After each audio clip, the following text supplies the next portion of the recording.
Hey, Life Groupers, we've got a great lesson for you this week. I'm real excited about it, so let's just jump right in. I'm going to leave you with two options. We're going to go through the specific passage and some of the points you can take out about it, or this is going to be the last week that we're with Jacob Israel, and I wanted to maybe cover some points about how could you wrap up the whole extended period that we've looked over his life over the last 2 months. This is a brief recap over everything that was leading up to our lesson today and some of the more relevant points. Jacob had to leave his family. He had swindled them and was running away. He tried to marry a woman named Rachel. At the last minute, Rachel's dad pulled a sister swap, and he woke up the next morning and discovered he had married Rachel's sister, Leah, and Jacob was upset.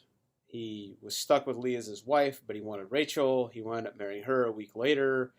And he also, as part of the deal, wound up marrying both of their servants. So he wanted one wife. He wound up with four. And with all of these wives, he had 11 sons and at least one daughter by these four women at this point. But he loved Rachel the most, and he loved her one son, Joseph, the most. And Jacob really doesn't even try to hide his favoritism.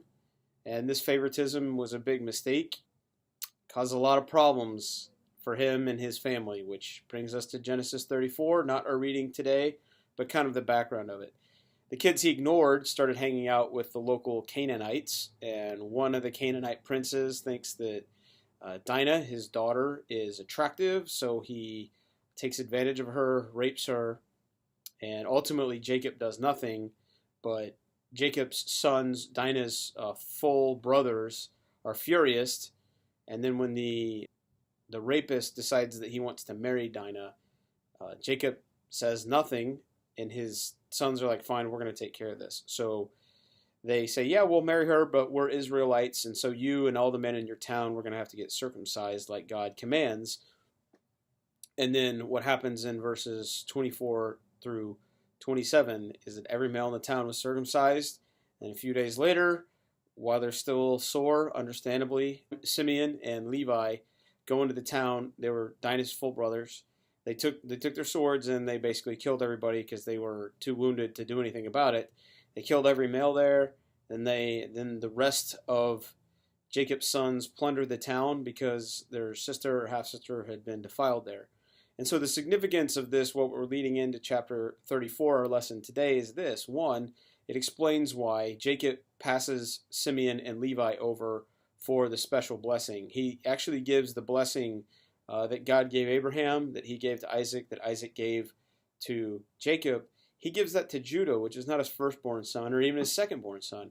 He gives it to Judah, and this story is one of the reasons why that happens. Why did the blessing go to Judah? But two, it also shows the importance of keeping the covenant within the family that God said that it needed to be a part of. In other words, not with the Canaanites. Noah gave a curse to the Canaanites, and he had warned the rest of humanity that bad things would happen with the people who mixed with Canaanites' blood in Genesis 9. And so that again shows that anytime we mix with Canaanites, bad things are going to happen. Three, it gives a reason for the sanctification that Jacob's household has to follow in verse 39 about them getting, just making themselves pure before God. And then finally, it demonstrates that God is ultimately in control in this.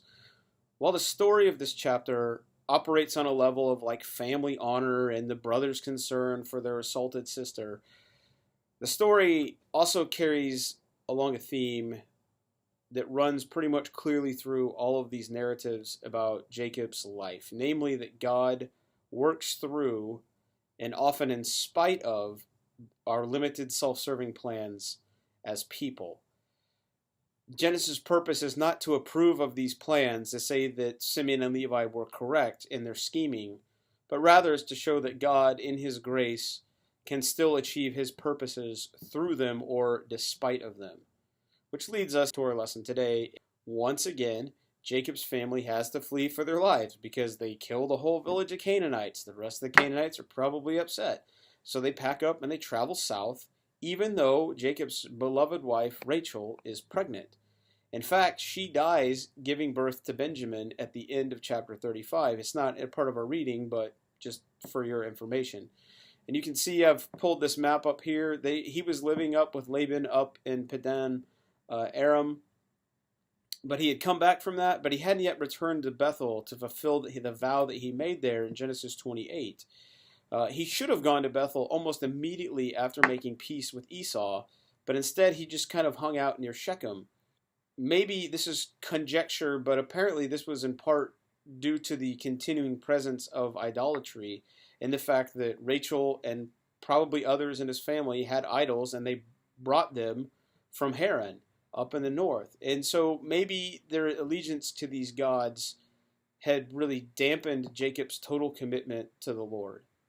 It's significance that Jacob calls God the one who answered me in the day of my distress, and who has been with me wherever I have gone, in verse 3. I think that's fitting because it's basically a summary of what God has done throughout Jacob's life. He answered him in his distress, and he's been with him wherever he's gone. Jacob was always in distress. I mean, we've gone back through his stories many, many times, but in each instance, God remained faithful to his promise and delivered him. And then in verses 9 through 15, God, Yahweh, reconfirms his covenant, his commitment, his promise to Jacob. So upon returning to Bethel, God appears again to Jacob. This will be the 5th time that God has revealed himself in this way after Jacob fulfilled his vow to God and built an altar. This revelation came 30 years after the first revelation at Bethel when Jacob came through here. The first time he was in Bethel, Jacob saw a vision, but now God confirms or reaffirms the name change that he gave him and essentially said, "You're not Jacob any longer." The new name was a pledge from God, Israel, that God would do what he promised to do with Jacob, to give him numerous descendants, to give him the whole land of Canaan. God summed up all of his long-range promises that he had made to Jacob, or Israel now, at various times in his life.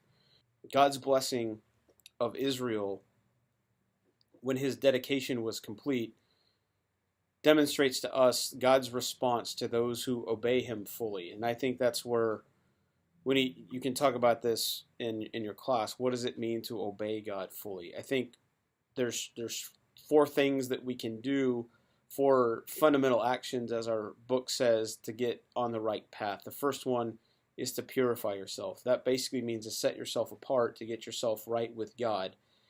Lose the sin that so easily entangles. If something causes you to stumble, get rid of it, get it out of your life. And you can see Jacob doing that in verses 1 through 4. The second thing is to then obey God. Do the last thing that God told you to do. What was it? God told Jacob to come back to Bethel, and so he does that, and he builds the altar. Obedience to God triumphs any sort of good intentions. It triumphs any sort of potential outcome. It triumphs everything. We have to obey the Master first before we can expect any kind of blessing in our life. The third thing in 9 through 13 is to remember. Remember what God has done.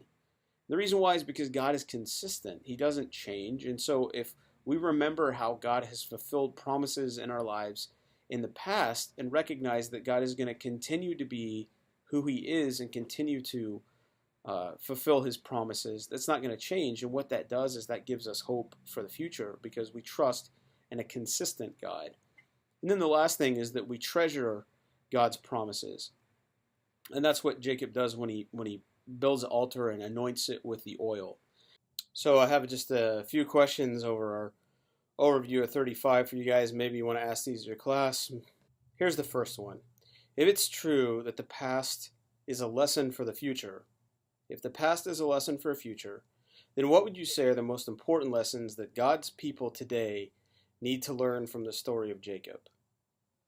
What can we learn from it? And then I've kind of broken the other questions down into belong, believe, and become, because that's what life groups are about. So let's ask questions that kind of hit all 3 of those areas. Our community, our fellowship, what do we believe?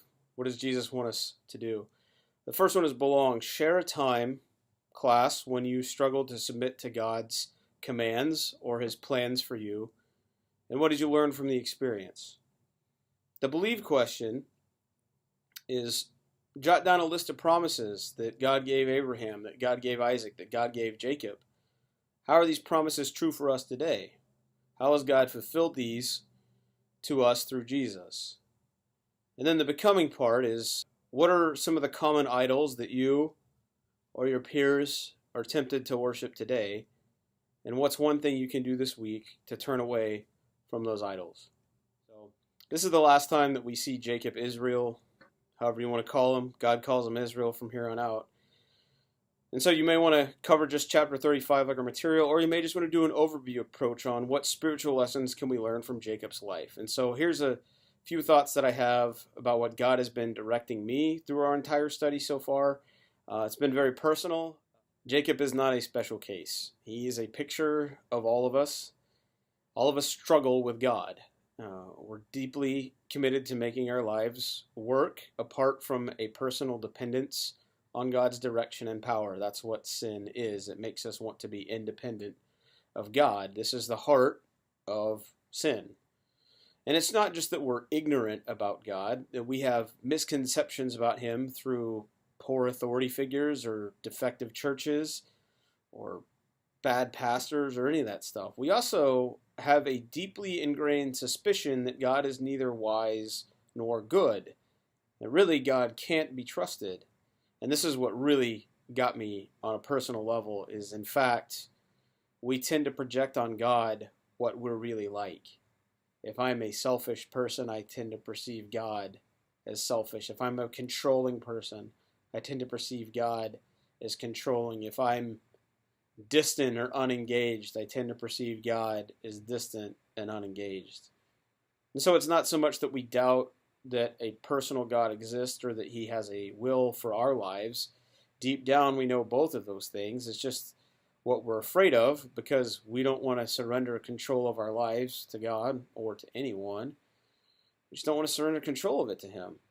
And some of us express this pretty overtly. We don't want anything to do with God, and we scream at him. I think the rest of us do it more subtly and more passive. But the suspicion and the struggle against him are real. And the thing is, when we're passive, it's more dangerous than the people who are overtly against God, because the passive people deceive themselves thinking that they don't really struggle with God. But God works through suffering and God works through adversity to teach us our need to depend on him, because the problem isn't about being misinformed about God. It's more than just learning that God loves you and has a wonderful plan for your life. Since the problem is that deep-rooted sense of self-sufficiency, God oftentimes has to break us through adversity. And when you look at this with like Jacob, you see that adversity really doesn't come from God's judgment. It's just God letting the consequences of our actions play out. Like his alienation with Esau. Why did that happen? He lied to him and tricked his dad. The broken relationships of our own sin. We chose to treat people poorly, and then we get to deal with the mess. It's losing a job because we're irresponsible. But sometimes God intervenes with a specific discipline in our lives, like with Laban. Laban was inserted there to teach Jacob a lesson. When God wrestled with Jacob, it was there to teach him a lesson. Sometimes people get in the way of our plans. God puts something in our lives to interrupt what we had planned of doing without him. Sometimes that's illness. Sometimes that's career disappointment. It could be discipline from other people. But the thing is, what we learn about God is he loves us enough to take us to the mat. But even then, you have a choice. God's not going to make you submit to him, but he will polarize you. You're either going to harden your commitment to believe in yourself and run away from him and control your own life, and continue to be suspicious about God and his goodness, or you'll admit your own inadequacy and you'll submit to God yourself, just like Israel did in our story today. And then you get to experience more of his goodness and wisdom and guidance in your life. Because the gospel is not just at conversion saying, I'll take the free gift you offer me through Jesus. But it's often this neglected part of the gospel that we fail to share, and that is this: I have to be willing to bow and submit to the leadership of Christ. It's to take up our cross daily and to deny ourselves and follow Him. And that's why being a Christian is a hard decision. It's a painful decision because it's really an admittance to ourselves that we can't take care of our own life. But you and I both know this, that pain and that torment is well worth it because it leads us back to the place that we always should have been, and that's in dependence upon God. So, using Jacob's story, we can learn to recognize and resolve our own controversies or areas of disagreement with God.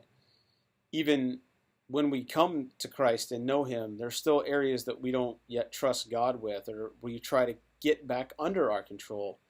And that's what I mean by a problem or a controversy, is that God will make an issue out of these in His timing because they hinder His purpose for us, and the consequences injure us in the process because God's love. Everything God did for Jacob was out of love. And I hope that you can see that in our time with Jacob. And it's been a great ride, and I'm looking forward to studying what he does through his son Joseph over the next few weeks. Guys, if you have any thoughts or comments or concerns, just let me know. Holler back at me. I'm praying for this week that God would use you to bring just the message of His love to your class, and Godspeed.